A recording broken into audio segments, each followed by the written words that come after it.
Hello everyone, this is Kavinder Raj, your new motivational speaker.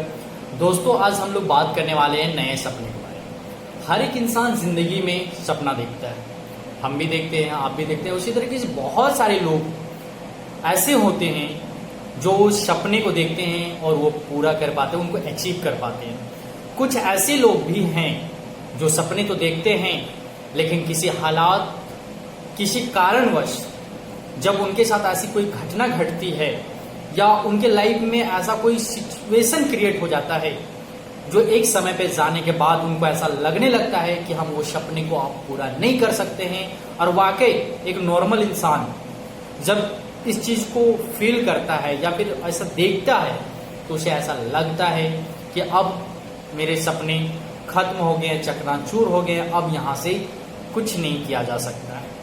अब एक normal जिंदगी ही केवल एक इंसान जी सकता है। दोस्तों, एक ऐसी कहानी, एक ऐसा ही उदाहरण मैं आपके सामने रखने वाला हूँ। ये बात है स्पेन का एक लड़का का, 10 साल का उम्र का एक छोटा सा बंदे का, जिसके नजरों में, जिनके ख्वाबों में एक बहुत बड़ी उम्मीद थी, एक बहुत बड़ा सपना था।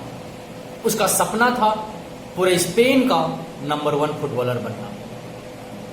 उसने एक दिन अपने पेरेंट्स से, अपने माता पिता से ये बात कही कि पिताजी, मुझे पूरा स्पेन में सबसे बड़ा फुटबॉलर बनना है, मुझे सबसे बड़ा गोलकीपर बनना है। उस बच्चे को गोलकीपिंग करना अच्छा लगता था, इसलिए वो गोलकीपिंग करना चाहता था। ये सारी चीजें सुन के उनके माता पिता, जो नॉर्मल हमारे भी माता पिता होते हैं, हम सबके माता पिता होते हैं, जब देखते हैं कि किसी बच्चा पे एक जुनून है, एक जिद सवार है, तो उसको वो सपोर्ट करते हैं, उस पर वो विश्वास दिखाते हैं। तो ठीक उसी प्रकार से उस बच्चे के माता पिता ने उस पर विश्वास दिखाया और उसके लिए उन्होंने एक बढ़िया, स्पेन का सबसे बेहतर फुटबॉल कोचिंग सेंटर में उनका नाम दाखिला करवाया। अब वो बच्चा हर दिन मैदान जाना शुरू कर दिया, फुटबॉल खेलना शुरू कर दिया। एक दिन वो कोच से मिल रहा था। मिलने के दौरान भी वो बच्चा कहता है कि सर, मुझे स्पेन का बहुत बड़ा फुटबॉलर बनना है।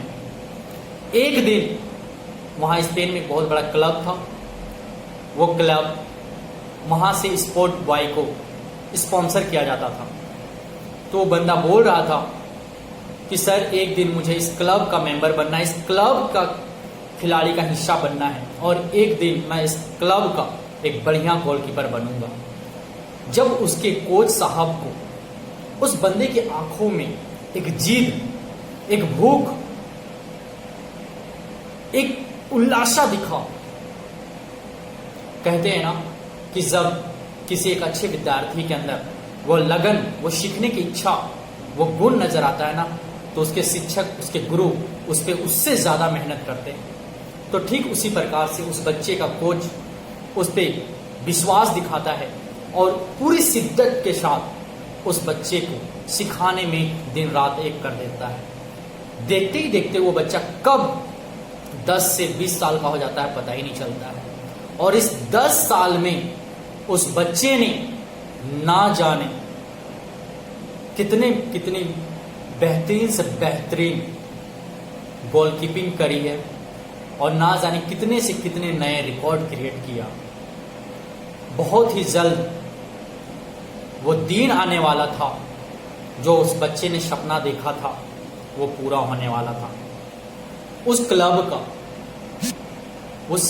का जिस क्लब की चर्चा वो दिन रात क्या करता था, 10 साल पहले क्या करता था, उस क्लब में उसका दाखिला होने वाला था, उस क्लब में उसकी एडमिशन होने वाली थी, सिलेक्शन होने वाला था।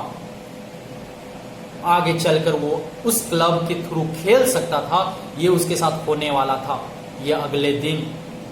लेकिन कहते हैं कि हर दिन से पहले एक ऐसी रात, एक ऐसी शाम आती है। ठीक उसी प्रकार से उसे पता नहीं था कि आज शाम मेरे साथ क्या होने वाला है।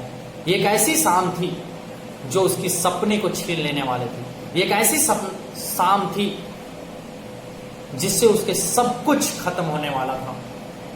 वो जो आज तक 10 साल पहले सोचा था वो सारी चीजें खत्म होने वाली थी, विनाश होने वाला था, जिसका अनुभव से जरा सा भी नहीं था। वो अपने दोस्तों के साथ घूम रहा था, अपने दोस्तों के साथ मस्ती कर रहा था कार में, अपनी कार लेकर। एक ऐसा हादसा होता है जिस हादसे की वजह से उसे हॉस्पिटलाइज होना पड़ता है। जब वो हॉस्पिटलाइज होता है तो वहां पे उसके पेरेंट्स जाते हैं। पेरेंट्स से वहां के डॉक्टर बात करता है और बताता है कि आपके बेटे को पूरा कमर से नीचे का हिस्सा खत्म हो चुका है, चकनाचूर हो चुका है, पैरालाइज हो चुका है। अब वो खेलना तो दूर, चल नहीं सकता है। सोच सकते हो उस पेरेंट्स पे, उसके माता पिता पे क्या बीत रहा होगा। उनकी आंखों में नमी थी, उदासी थी। उन्हें समझ में नहीं आ रहा था कि उनके बेटे का इतना बड़ा सपना, इतना बड़ा ख्वाब 1 मिनट में, कुछ पल में, कुछ घंटों में खत्म हो गया था। वो अपने बेटे को अब ये सारी चीजें, ये घटनाएं कैसे डिस्क्राइब करेंगे, कैसे बताएंगे, उन्हें कुछ भी समझ में नहीं आ रहा था। उनके लिए तो पूरी दुनिया घूम चुके थे।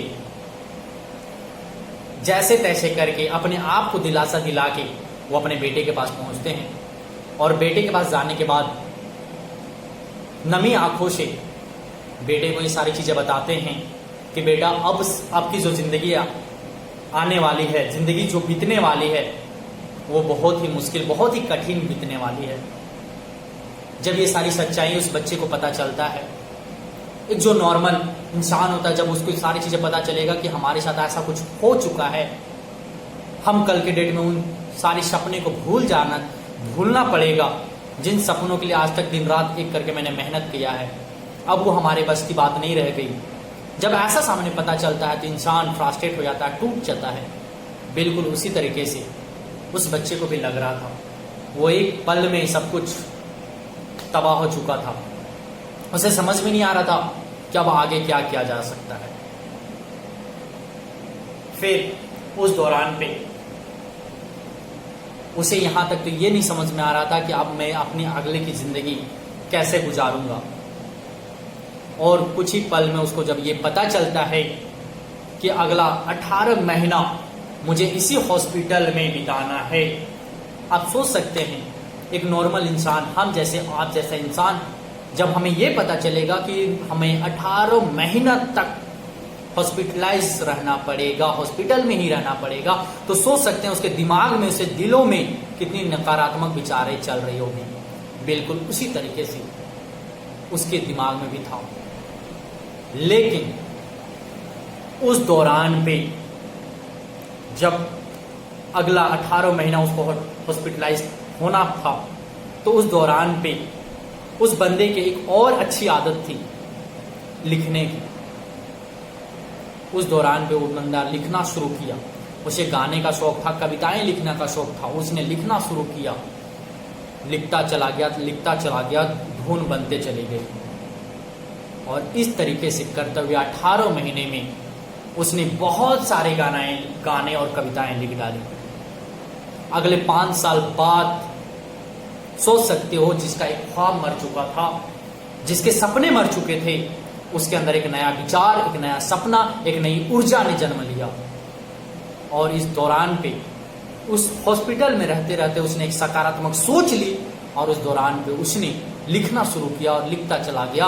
और 18 महीने में उसने ना जाने कितनी गाना और कविताएं लिख डाली।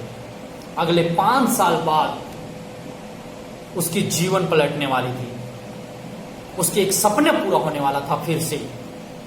और 5 साल बाद एक बहुत ही पॉपुलर उसका एल्बम लॉन्च होता है, जिस एल्बम का नाम है life goes on the same. और इस एल्बम ने उसकी पूरी जीवन कथा ही बदल डाली। इस एल्बम के थ्रू से पूरे स्पेन में जो वो नाम, जो वो इज्जत, जो वो शोहरत कमाना चाहता था, वो सारी चीजें एक पल में वो सारी चीजें वो कमा चुका था। उस नई ऊर्जा, नई ताकत ने जिस दिन से जन्म लिया उसके दिलो दिमाग में, उस दिन से उसने उस पर मेहनत करना शुरू कर दिया और अगले 5 साल में जहां से एक सपना खत्म हो चुका था, फिर से वो एक सपना देखा और वही सारी चीजें, वो सारी चीज को अचीव कर रहा था। और इस तरीके से करता हुआ आज उसने 30 करोड़ से भी ज्यादा एल्बम बना चुके हैं। मैं उस इंसान के बारे में बताऊं तो उस इंसान का नाम है जुलियो वेलियस, है ना, जो स्पेन का आज बहुत ही नामी और पॉपुलर सिंगर है।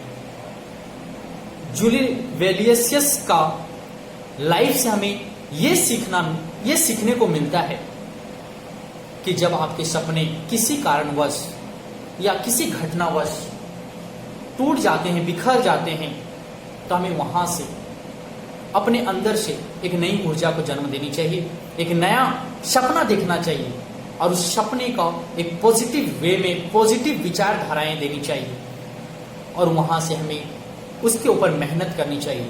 वाकई जिस तरीके से जुलियो वेलियस का सपना टूटने के बाद उन्होंने दूसरे सपने को जन्म दिया, अपनी ताकत को पहचाना, अपने हुनर को पहचाना और उस पर मेहनत किया और आज वो इतनी बड़ी कीर्तिमान को हासिल किया। हम और आप भी चाहें तो अपने जीवन में, अपने लाइफ में इसी तरीके की सक्सेस कमा सकते हैं। बहुत सारे लोग होते हैं सपने देखते हैं और सपने देखने के बाद किसी कारणवश, किसी घटनावश या किसी के कहनेवश वो सपना रुक जाता है, टूट जाता है, खत्म जाता है, बिखर जाता है। तब उन्हें लगता है कि अब मेरी जिंदगी बस खत्म हो चुकी है, अब हम लाइफ में कुछ नहीं कर सकते हैं। लेकिन दोस्तों विश्वास मानो, अगर आप जीवन में उड़ना चाहते हैं तो आपको उड़ने से कोई नहीं रोक सकता है। अगर आप जीवन में कुछ कमाना चाहते हैं तो आपको कमाने से कोई नहीं रोक सकता है। अगर जीवन में आप कुछ हासिल करना चाहते हैं तो आपको वो सारी चीजें हासिल करने से कोई नहीं रोक सकता है। अगर जिद आपके दिल में है, आपके दिमाग में है, तो विश्वास करना ये दिल और दिमाग ही है वो साथी है जो आपको उस मुकाम तक, उस कामयाबी तक, उस शिखर तक पहुंचा सकता है। Lastly thank you so much. And जो भी मेरे नए यूजर्स हैं, नए व्यूवर्स हैं, उनसे रिक्वेस्ट करता हूं कि मेरे वीडियो को ढेर सारा प्यार दें, लाइक करें और सब्सक्राइब करें। Thank you so much.